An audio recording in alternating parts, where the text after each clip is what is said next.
CPIM Malappuram ജില്ലാ സമ്മേളനത്തിന് ഇന്ന് സമാപനം. പൊതുസമ്മേളനം വൈകിട്ട് മുഖ്യമന്ത്രി പിണറായി വിജയൻ ഉദ്ഘാടനം ചെയ്യും. ജില്ലാ കമ്മിറ്റി അംഗങ്ങൾ സംസ്ഥാന സമ്മേളന പ്രതിനിധികളുടെ തിരഞ്ഞെടുപ്പും ഇന്ന് നടക്കും. 18 ഏരിയ കമ്മിറ്റികളിൽ നിന്നായി 332 പ്രതിനിധികളും 38 ജില്ലാ കമ്മിറ്റി അംഗങ്ങളുമാണ് പ്രതിനിധി സമ്മേളനത്തിൽ പങ്കെടുക്കുന്നത്. പോളിറ്റ് ബ്യൂറോ അംഗം എ വിജയരാഘവൻ, കേന്ദ്ര കമ്മിറ്റി അംഗങ്ങൾ ആയിട്ടുള്ള EP Jayarajan, PK Shrimati, Elamaram Kareem, P Sathidevi തുടങ്ങിയവരും പങ്കെടുക്കുന്നുണ്ട്. 18 ഏരിയ കമ്മിറ്റികളിൽ നിന്നായി 332 പ്രതിനിധികളും 38 ജില്ലാ കമ്മിറ്റി അംഗങ്ങളുമാണ് സമ്മേളനത്തിൽ പങ്കെടുക്കുന്നത്.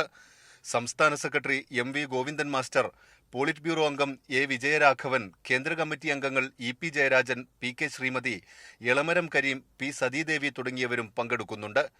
ജില്ലാ സെക്രട്ടറി EN മോഹൻദാസാണ് 3 ഭാഗങ്ങളിലായി 162 പേജുള്ള റിപ്പോർട്ട് അവതരിപ്പിച്ചത്. കഴിഞ്ഞ സമ്മേളനകാലത്തെ രാഷ്ട്രീയ സംഘടനാ വിഷയങ്ങൾ സമഗ്രമായി പരിശോധിക്കുന്നതാണ് റിപ്പോർട്ട്. പാർട്ടി അംഗങ്ങളിലും ഘടകങ്ങളുടെ എണ്ണത്തിലും വർധനവുണ്ടായി. വർഗ ബഹുജന സംഘടനകളിലെ അംഗങ്ങളുടെ എണ്ണത്തിലും മുന്നേറ്റമുണ്ടാക്കാനായി. സമ്മേളന കാലയളവിൽ 88 ബ്രാഞ്ചുകൾ കൂടി. ലോക്കൽ കമ്മിറ്റികളുടെ എണ്ണം 143 നിന്ന് 167ആയി. 16 ഏരിയ കമ്മിറ്റികൾ 18ആയി ഉയർന്നു. എന്നാൽ യുവാക്കളെയും സ്ത്രീകളെയും CPIMലേക്ക് കൊണ്ടുവരുന്നതിൽ പോരായ്മയുണ്ടായെന്ന സ്വയം വിമർശനവും റിപ്പോർട്ടിലുണ്ട്. സംസ്ഥാന സമ്മേളന പ്രതിനിധികളെയും ജില്ലാ കമ്മിറ്റി അംഗങ്ങളെയും നാളെ തെരഞ്ഞെടുക്കും. റെഡ് വോളണ്ടിയർ മാർച്ചോടെയാണ് സമാപനം. പൊതുസമ്മേളനം വൈകിട്ട് മുഖ്യമന്ത്രി പിണറായി വിജയൻ ഉദ്ഘാടനം ചെയ്യും.